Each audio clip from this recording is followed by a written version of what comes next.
श्री सच्चिदानंद सद्गुरु साईनाथ महाराज की जय। ओम साईराम। सभी साईं भक्तों को मेरा ओम श्री साईराम। बाबा की आज्ञा लेते हुए बाबा की परमिशन से मैं ये वीडियो शूट करने जा रही हूँ और ये इस वीडियो का टॉपिक है श्री साईं सच्चरित्र का एक hidden secret message from the chapter 23।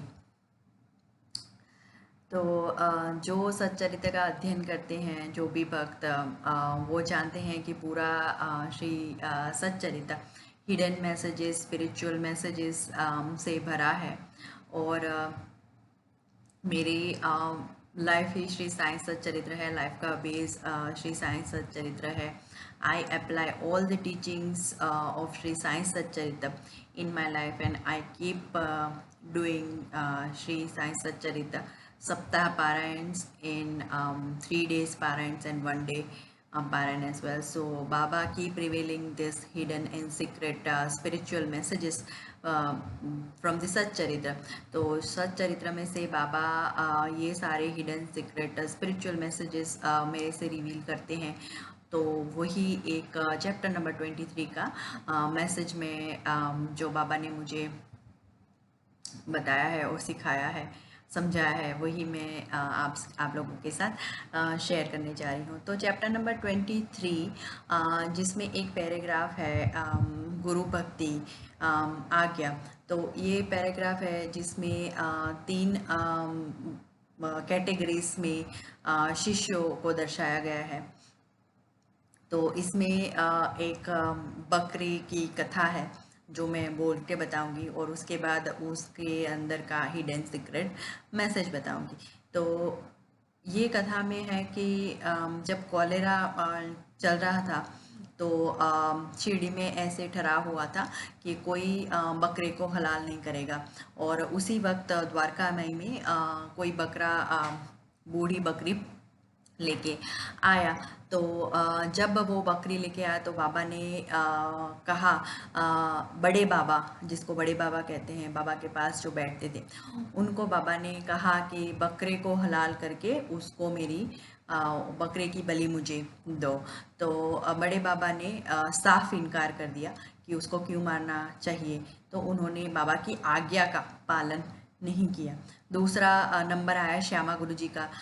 फिर श्यामा गुरुजी छरा लेके आए और बाबा के पास रख दिया। पर राधा कृष्ण माई का छरा था तो उनको मालूम पड़ा कि बकरे को हलाल करने के लिए छरा मंगवाया है। तो उन्होंने वापस मंगवा लिया। तो वो वापस करने गए, दूसरा छरा लेने गए तो वो निकल गए द्वारका मई से। अभी आया नंबर 3 काका साहेब दीक्षित का। काका साहेब दीक्षित ने बाबा की आज्ञा का पालन करने तैयार हो गए और वो उच्च कुल के ब्राह्मण थे और उन्होंने कभी ज़िंदगी में किसी भी जीव की हत्या नहीं की थी और वो मानते भी नहीं थे ऐसी कोई चीज़ों में। पर वो ये ज़रूर जानते थे कि गुरु की आज्ञा का पालन करना कितना ज़रूरी है और गुरु की आज्ञा जब देते हैं तो बिना कुछ सोचे एक भी क्षण का देर किए बिना उसको तुरंत ही करना पड़ता है। तो this is how the relationship between the Guru and the शिष्य। तो ये वो जानते थे। तो फिर भी वो ब्राह्मण होने के बाद भी वो रेडी हो गए वो बकरे को हलाल करने के लिए। तो अपने वो धोती का कछोटा लगाया और जब लास्ट का बाबा का इशारे के लिए उन्होंने बाबा के सामने देखा तो बाबा ने कहा कि करो घा, मारो उसको, क्या सोच रहे हो।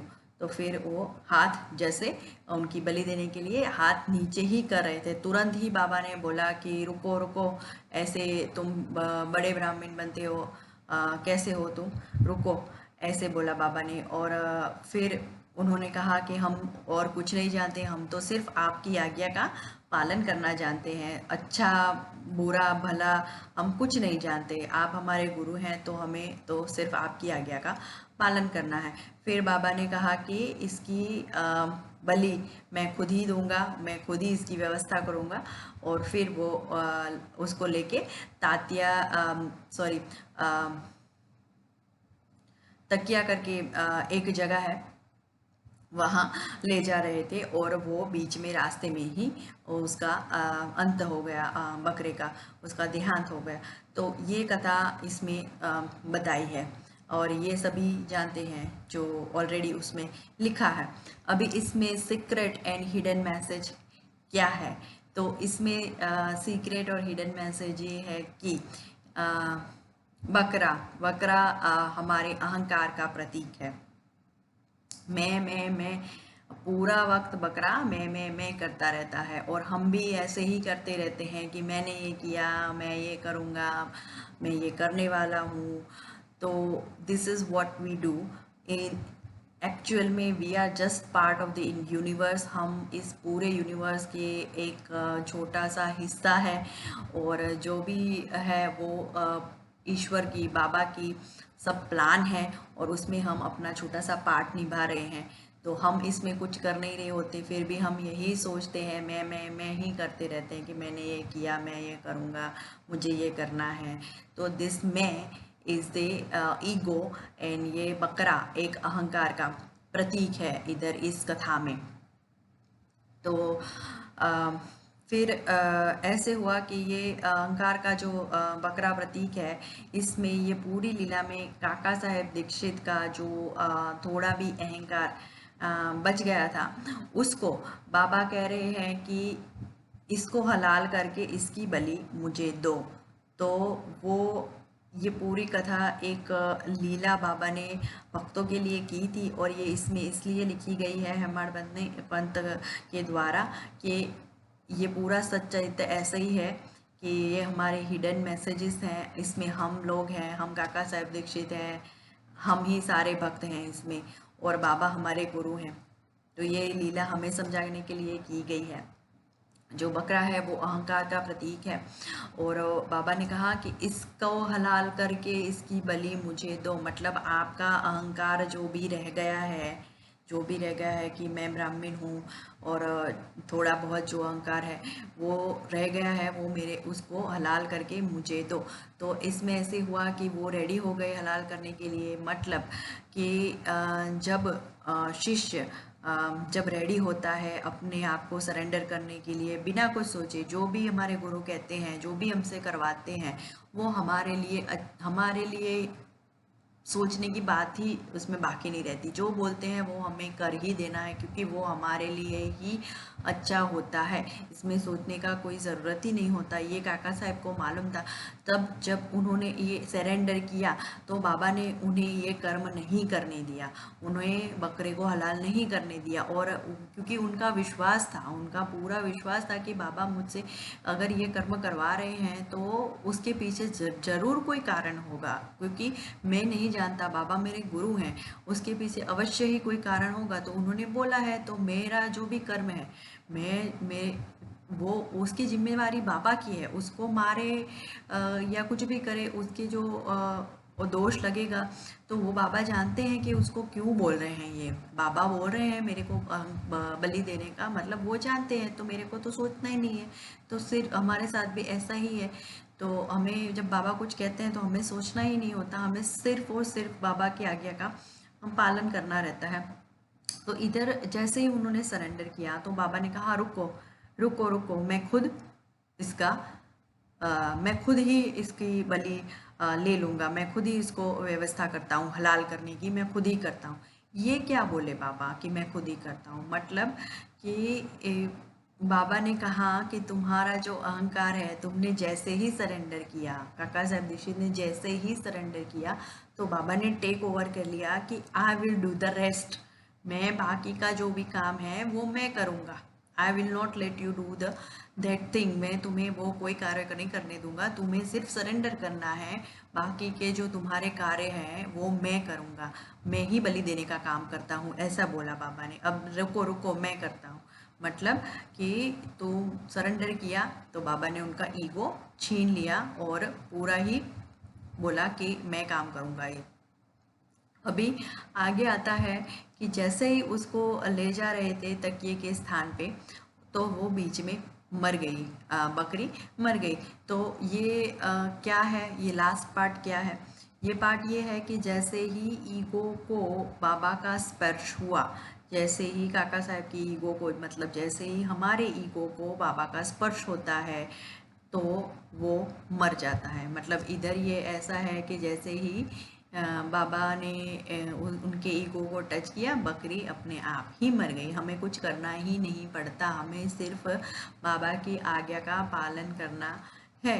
यही इसमें इस कथा दर्शाती है कि ये पूरी ये जो छोटा सा पैराग्राफ है, इसमें ये चैप्टर है, ये पूरा ये है कि ये पूरी लीला बाबा ने अहंकार को मिटाने के लिए की है।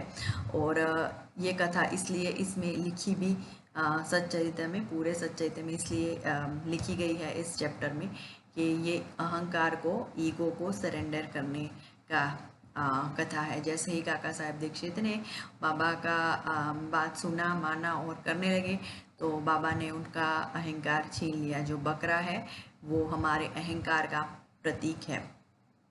और जो बाबा बोल रहे हैं कि बकरे की मुझे बलि दो, मतलब बाबा कह रहे हैं कि तुम्हारे अहंकार की मुझे बलि दो, तुम्हारा अहंकार मुझे दे दो तो मैं तुम्हारे सारे कार्य करूँगा। बाबा ने बोला कि रहन दे, मैं करता हूँ। मतलब वो हमारे कार्य करेंगे जब हम सरेंडर करते हैं। और जैसे स्पर्श हुआ बाबा का, बकरी मर गई। तो ये पूरा ये तीन चीज़ है इसमें। बाबा बोलते हैं बलि दो मेरे को, बकरे की बलि दो।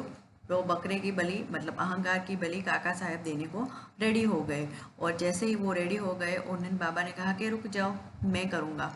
और जैसे ही बाबा ने बोला तो अहंकार सरेंडर किया, बाबा ने छुआ तो सरेंडर मतलब बकरा मर गया, मतलब हमारा अहंकार मर जाता है।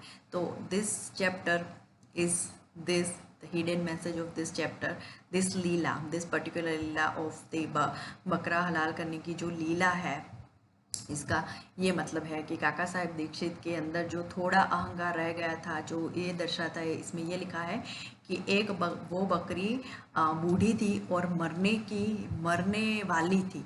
मतलब जो उनमें काका साहब का जो अहंकार, जो थोड़ा भी वो पार्ट रह गया था कि झिझक वाला कि मैं करूँ ना करूँ, तो ये भी वो एक बूढ़ी बकरी की तरह था जो मरने ही वाला था। वो बहुत थोड़ा रह गया था। वो आज ये बाबा ने उसका ये भी पूरा सरेंडर करवा लिया और वो अहंकार छीन लिया। तो ये this whole paragraph in the chapter of 23 is about the surrender, and this leela is about it. तो जो कोई भी सच्चरित्र पहली बार पढ़ते हैं, बाबा को नहीं जानते, और तो वो लोग ये चैप्टर पढ़ के थोड़े विचलित से हो जाते हैं कि ये क्या लिखा है, मेरे को बलि दो। और फिर काका साहब दीक्षित उन्हें हलाल करने को रेडी हो गए, और मस्जिद में बकरे की बलि, ये सब क्या है, हिंसा है ये। तो जो पहली बार पढ़ते हैं और शायद कई बार पढ़ते हैं, तभी उन्हें समझ नहीं आता, तो उनके मन में ये ख्याल आते हैं। और ये चैप्टर सच्चरित्र में हमें विचलित करने के लिए, हमारा श्रद्धा दृढ़ करने के लिए, और हमें समझने के लिए, बाबा को समझने के लिए ही इधर दर्शाया गया है। तो पूरा सच्चरित्र जो है, इसके अंदर ऐसे स्पिरिचुअल हिडन मैसेजेस भी हैं लीलाओं के साथ साथ बाबा की। तो ये द्वारका माई में बाबा ने पूरी लीला जो कि बकरे हलाल करने की, वो हमारे अहंकार और ईगो से रिलेटेड है। तो ये कथा ये दर्शाती है।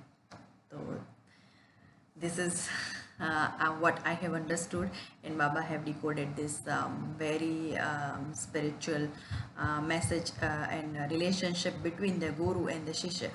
गुरु और शिष्य का जो रिलेशनशिप है, उसके रिलेटेड ये कथा है जो बाबा ने मुझे पूरा समझाया है, वो मैंने आप लोगों के साथ आज शेयर किया। So keep reading Shri Sai Satcharitra, have a patience, have a faith. Om Sai Ram.